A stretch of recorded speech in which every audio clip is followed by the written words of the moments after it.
What's up, guys? Sean here. Wanted to come at you guys with some more news. Obviously, after the LeBron James signing yesterday, there's a lot of news floating around about buyout candidates, free agents interested in the 76ers. With the LeBron signing, we obviously need to make a couple more moves, a few more depth pieces just for potential playoff rotations. Just if certain guys don't work out, you want to make sure you have a good lineup going into the playoffs so you don't waste this starting five. A big name has been KCP, Kentavious Caldwell Pope. There's been a lot of talk about him over the past 24 hours since the news broke that the Grizzlies were looking to buy him out. And then after they buy him out, he has interest to follow LeBron James to Philly. A lot of people talking about how he's not worth it. He's not better than Justin Edwards, yada, yada, yada. Well, I wanted to dive into that a little bit because KCP is someone early in his career who had a lot of struggles, had a lot of issues, a really good defensive player, but wasn't much of a shooter. Developed into that over his career and has played some pivotal roles in some really big teams recently. And I think because he was on the Grizzlies last year, because he was on the Magic the year before that, there's a lot of misconceptions about who he is and what he's capable of. Looking here, he played 51 games last year, only averaged 8.4 points a game, 41% from the field, 31 from three, 91% free throw percentage, which is a career high. That's fantastic for him. 2.7 assists, which is also a career high. Another really impressive mark. He rebounded well last year. Steals and blocks a little below what it was. Turnover rate a little higher than normal. You're looking at the 3-point percentage, 31%.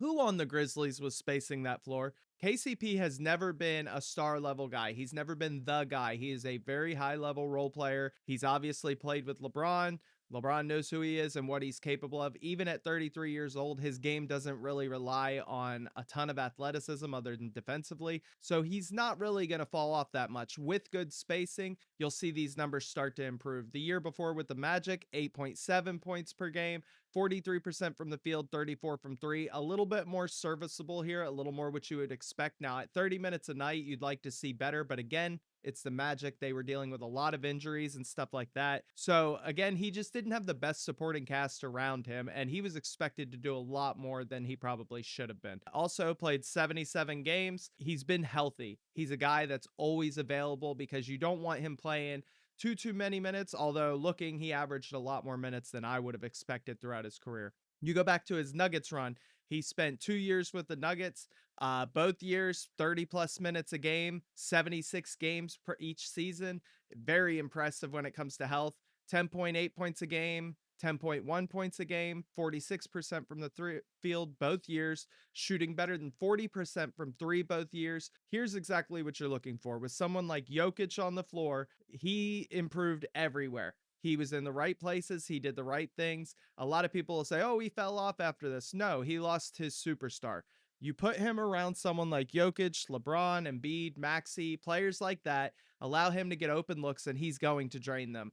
This is what you really want to see from a role player. Now, can he get back to this point? Absolutely. 10 points a game is nothing crazy. The 42% from three and 22-23 is fantastic, but even if he could just get to the 38 to 40% range, he's going to be serviceable for us. He'll rebound. He's not going to ever have crazy assist numbers, but he will pass the ball in certain situations. Again, he plays really good defense, both years averaging more than a steal a game and just over half a block a game, only one turnover per game for 30 minutes. Not too bad. You go back to the Wizards. This is the last time he was really on a bad team and had good numbers. 30 minutes a game, 13 points a game, 43% from the field, 39 from 3-point range, 89% from the free throw stripe. A pretty good year all in all for a role player. And that's exactly what he is. He's just a role player. So, even with the Wizards, not a bad year. Then you go back to the LeBron in Lakers era. He had 1 year in 18-19 where his 3-point percentage dipped, but outside of that, his numbers are pretty steady, right around the 38 to 41% range, 10 points to 14 points in his first year with the Lakers. It's exactly what you need out of a high level role player. So I think to the people saying that he's washed, he's over the hill, he's not worth it, he's not better than Justin Edwards, you're taking 1 year with the Grizzlies at face value. And I just don't think you could do that. The Grizzlies have been a mess. No Ja Morant. They traded Jackson, so they don't have anybody there. They didn't have anyone last year. So you just cannot expect these numbers to be the same as what they were from previous years and what they're going to be this year. He's going to be a totally different player. And I think he'll be someone the Sixers fans fall in love with pretty quickly because He does all the things you want a wing to do. When Jalen Brown's not in, when you're not counting on Dean Wade, he's another player that can slide in at the 2 or the 3, rotate, switch on defense, has some size, a lot of years in the league, has been doing this a long time. I have no doubts in him. 6'5", he's got plenty of size to play the position. I think he'll be just fine. I think this is a big overreaction from people. And for a minimum deal, I think this is an elite signing for the 76ers. Even if he only plays 10, 15 minutes a game, 20 minutes a game here and there, he's going to do what you need him to do. And come playoff time, I think he'll end up being a part of this rotation just because of his experience alone. A big thing I've done last night and this morning is just going back and watching LeBron. I knew about the numbers. I watched the Sixers game last year where he absolutely took over from 3 at the end of the game, ended up winning the game. Just an insane performance from LeBron. I can't say that I've sat here and I watched every game. You know, last year I missed a lot of Lakers games. I wasn't really watching too much. They had an interesting storyline with Luka, LeBron, but I was so hyper focused on the Sixers and what was going on. Tyrese Maxey's development, BJ Edgecombe's development, just watching the young guys play, seeing where we were, that I didn't watch a lot of other teams play basketball this year. So I've been going back and I've been watching some LeBron. Now, this highlight reel here goes from 2018 to last year. So there is some older stuff. You know, LeBron is not doing everything you're seeing in these videos, but going back and actually watching last year game by game, and then especially going back and watching the highlights from the Thunder versus the Lakers in round 2, LeBron was the second best player on the court. It was SGA and then it was LeBron. And, you know, I know the Lakers got swept. I know that series was not pretty, but LeBron was out there with nobody and he is still such a good player. I mean, every night throughout that series, he went out and he gave it his all. And the performance he put on just really showed that LeBron still has so much in the tank. And with Tyrese and Jalen Brown and VJ all scoring and helping out with the workload, I know LeBron says that he wants to take a back seat. I know he says that he doesn't want to carry the scoring load. And I'm fine with all of that. I'm 100% fine with all that. I don't believe it though. Okay, let me rephrase that. I believe that he believes it right now. But when the season starts and you get into a heated game, a heated series, when he's watching the Sixers maybe hit shots, but they really need that finisher. They need someone who's just going to take the ball to the hoop and just get you those 2 points, close the game. I don't think there's any chance in hell that anybody on this team aside from LeBron is going to have the ball in their hands. Now, he's going to be facilitating the majority of the game. Again, I'm fine with that. LeBron's one of the best top 5 passers ever in the league, you know, and you can argue with your mom about that. I'm not even going to respond because it's the truth. He's been criticized throughout his career for being pass first because his court vision is so good. He's going to take the easy points. He's always going to take the easy points. Now, if he has to score, he will absolutely score. But LeBron has always been a little more pass force outside of maybe a year or two in Miami. He's just a fucking force. You can't stop LeBron when he starts moving. So I think when it comes down to it, and you get into a playoff series with the 76ers, there's no fucking way that LeBron's not going to come out here and just dominate and just score at will. It just, I don't care about the age. I don't care about any of it. He was second in the league last year in fast break points at 40, 41 years old, second in the league behind Tyrese Maxey on fast break points. I mean, that's just absolutely insane. A lot of it is IQ, positioning, but that's exactly what you need on this team. Also, the more I think about it, I think LeBron averages a triple double every game just about, or he's going to average for the season damn near a triple double because you think about it, even if Joel is healthy, we always need rebounding help. LeBron is going to rebound. There's no doubt about that. And then he is going to be facilitating. So his assist numbers are going to be crazy. And then he's not looking to score first, but you know he's going to score. I think he averages a triple double for the season. I think it's completely possible that LeBron comes out and every other game is in triple double territory because he's going to be rebounding. We have to have him rebounding for this team to be successful. Him, Jalen Brown, and BJ Edgecombe are going to have to rebound at an elite level to make up for some of the center play this year and to make up for Joel Embiid's lack of athleticism at times. We're going to have him rebounding. Then with him dishing out to Maxey, You imagine that he's going to hit Maxi 10, 15 times a game. Maxi's going to hit 7, 8, 9, 10 of those. So right there, you're already pushing 5+ assists. Not to mention if Joel's on the court, easy inlet to the paint. Boom, Joel scores, kick it to Maxi, hit Jalen Brown or VJ Edgecombe cut into the basket 5, 6, 7, 8 times a game. I mean, triple double watch all year. And I'm really like, this is something that I think I would put money on. I would genuinely put money on because if things play out the way I expect them to, the way they have over the past couple years, adding LeBron and his skill set, it's going to be so easy for him. 12 points, 11 assists, 12 rebounds, or 8 to 12 rebounds every night, 7 to 14 assists every night. And that's not crazy to think about. I mean, LeBron could have a 15 assist game facilitating with a healthy Sixers offense. It's going to be incredible to watch. And the more I think about it, the more excited it gets me. And the more I want to bet the over on LeBron triple doubles every night. All right. So, as I was saying about the Thunder playoff series, we just pulled up game 4 here. We don't have to go through all of it because it's pretty much the same story in every game, outside of a couple little things here and there. In this game, he had Austin Reeves. Austin Reeves put up a little bit more of a fight, but he was kind of a non factor through most of the series. So, kind of take that with a grain of salt. Same with Rory Hachimura. He was up and down throughout the series as well. So, take it with a grain of salt. In the last game, elimination game, LeBron puts up 24 points on 8 of 18, 2 for 6. Not his best 3-point night, but still a really good night. 6 for 8 from the free throw stripe, 12 rebounds, 3 assists, 4 turnovers, 1 block, 12 defensive rebounds. Insane. Okay. Minus 17 on the floor, but again, he was working with nothing here. If DeAndre gives him more help, if Smart isn't 100 years old and gives him more help, if Reeves hits a couple more shots, maybe if their bench actually hits some shots. I know they didn't have Luka through all this, and I understand that, but this is LeBron at the age he's at right now. And he's still giving you numbers like this. Now, he's never going to have to put up 18 shots with the 76ers if he doesn't want to, or if it's one of those nights where nobody else can buy a bucket, then you'll see him maybe take some more shots. But on a night to night basis, you're not really going to see things like this. But this is exactly what I'm talking about. 12 rebounds, 24 points. You give him better shooters, he's dishing the ball around. Maybe it drops to like 16 points and a couple of those turn into an easy assist. Now he's got a 7 assist night, 12 rebounds, 15, 16 points. This is what I expect LeBron James to do on the Sixers, to pick up right where he left off.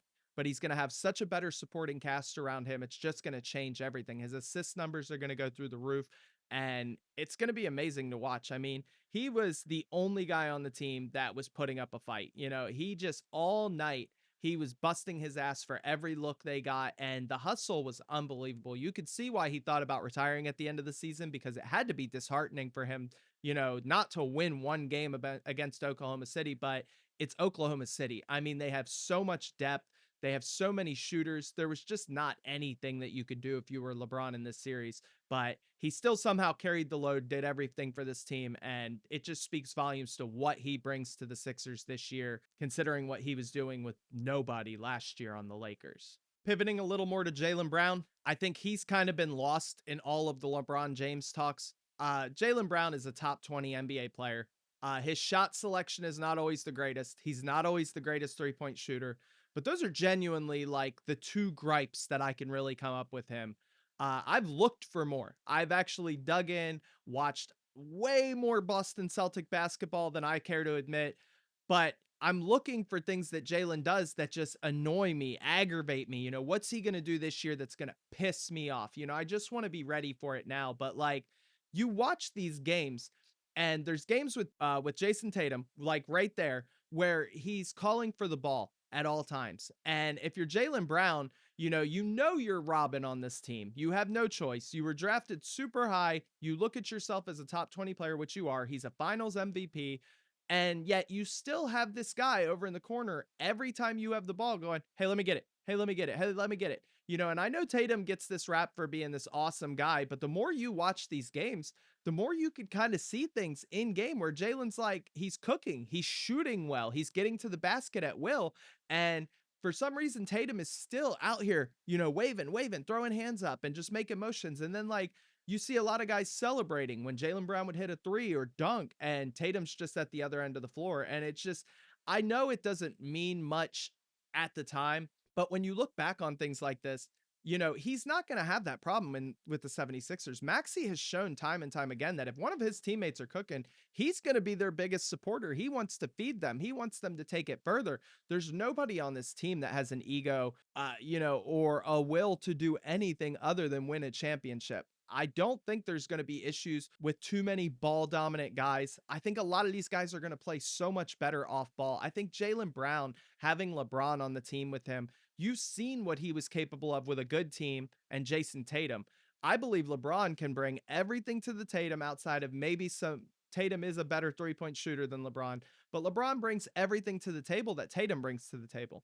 That team went and won a championship already. So I have no doubt that just LeBron and Jalen Brown alone can go out and win you a title. And then you had Maxi, who can put up 30, 40 a night when he's hot and he's shooting the way we all know he can. Or if Joel's healthy and he comes out and puts up crazy numbers. I mean, it's going to take this team to another level.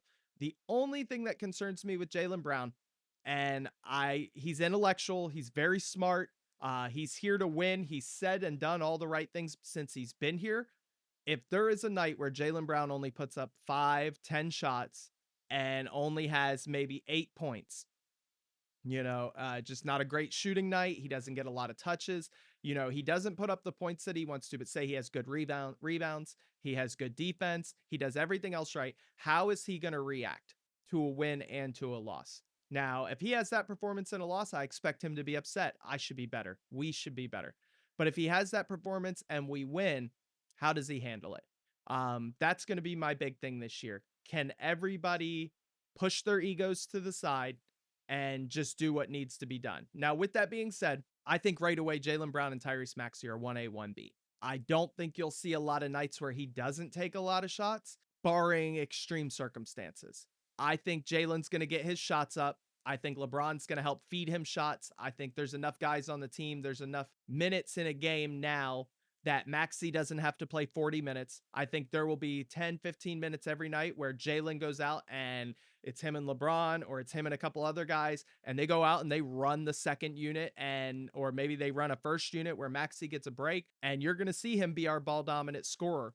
And I think he can handle that workload just fine. But I do worry a little bit, on the bad games. How do guys handle the bad games? But right now, I have no worries. I think that he's being overlooked. I know that everyone's talking about the starting five and they're sharing pictures and everything, but Tyrese Maxey and Jalen Brown are going to be absolutely amazing this year. I think both of them average 20 plus points a game. I think it's very possible that Jalen Brown averages 7, 8 rebounds a game, which would be amazing. We absolutely need that rebound production out of someone like him. I think his 3-point percentage is going to be higher than it's ever been. I don't think he's ever had open looks like he's going to have here. You watch a lot of his drives to the basket. There's a lot of secondary help. There's a lot of double teams, cutoffs, traps, and he's still putting up shots.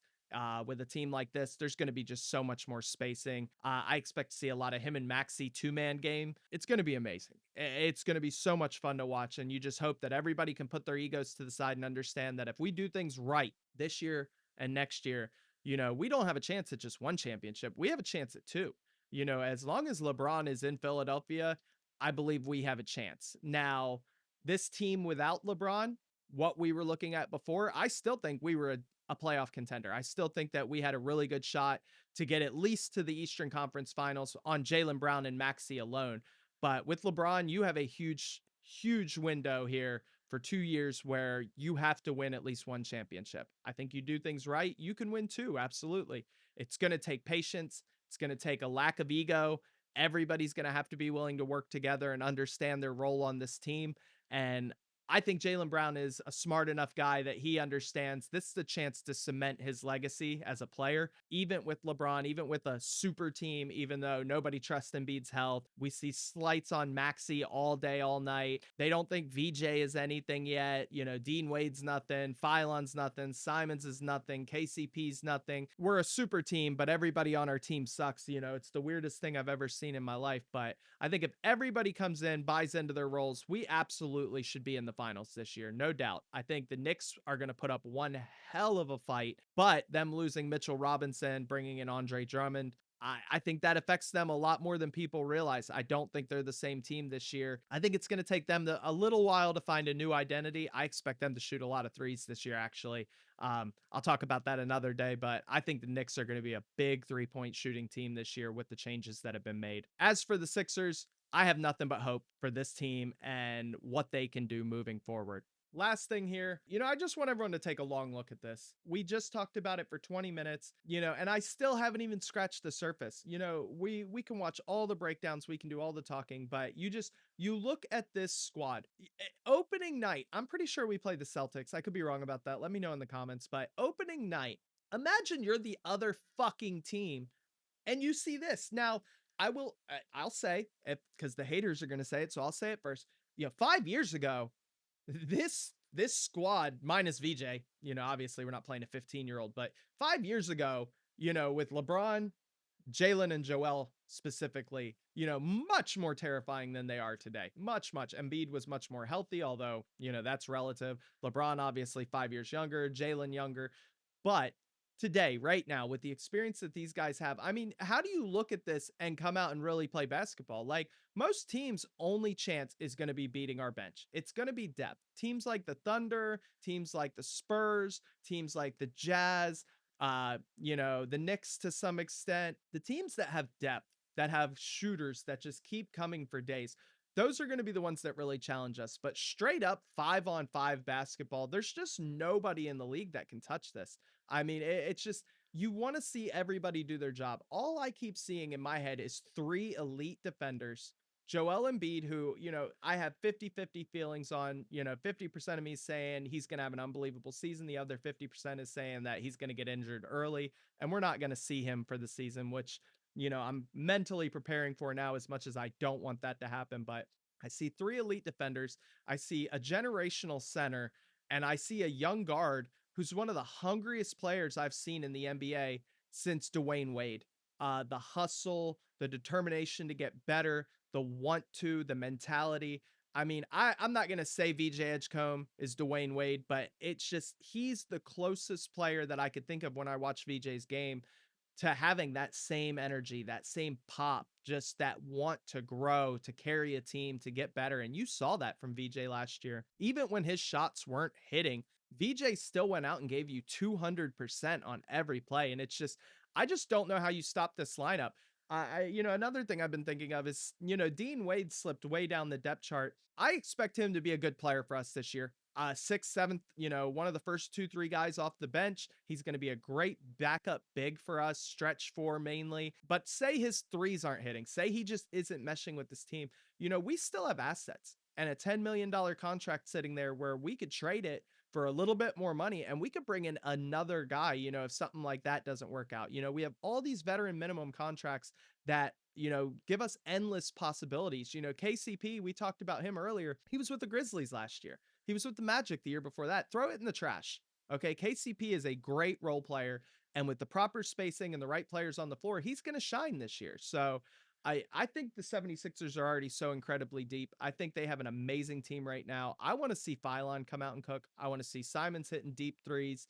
I have so many hopes for what this team can be, but the starting five alone, you just can't look at that and not expect them to do something. It would be such an utter disappointment if for some reason things don't work out this season or if, injuries or just the ball doesn't roll the right way. Maybe we just have a terrible 3-point season, but you just have to look at this five and have hope that this team could really win, not just this year, but next year too. I mean, it's an unbelievable squad and we're unbelievably lucky to be alive for this, considering what most 76ers fans have been through in their lives, to watch the process fail again and again, to watch Daryl Morey refuse to make a move, good drafting, but, just he could not build a team, to watch Doc Rivers just refuse to coach a team, to watch Brett Brown, just look lost with Joel Embiid and Ben Simmons and, the amount of talent Brett Brown had on the floor and his just inability to use it, to choose Brett Brown over Jimmy Butler. I mean, it's just been shit after shit after shit. And, I feel like we finally fucking made it. And, it's just got me beyond hyped. And I hope it gets you guys the same way. All right, guys. Well, that's it for me today. I appreciate y'all sticking with it. I know this was a long one. We did a lot of rambling, but just still so hyped for LeBron. Let me know what you guys want to see. I have some breakdown ideas that I've been throwing out. I want to cover a little bit of Joel Embiid from last year in the playoffs and talk about how he's moving and what we can expect from him this year based off what he did at the end of last year. We'll dig into his health a little bit more. I want to do a Tyrese Maxey breakdown. I want to just cover a lot more NBA stuff, but I need your help to do it, guys. I need y'all to let me know what you want to see. So make sure you like, make sure you subscribe, hit the notification bell, comment down below, talk to me here, tell me what you guys want to see, and we'll start pumping all that out. I love you guys. I appreciate you guys. Thanks so much for rocking with me. I'll catch you in the next one. Peace.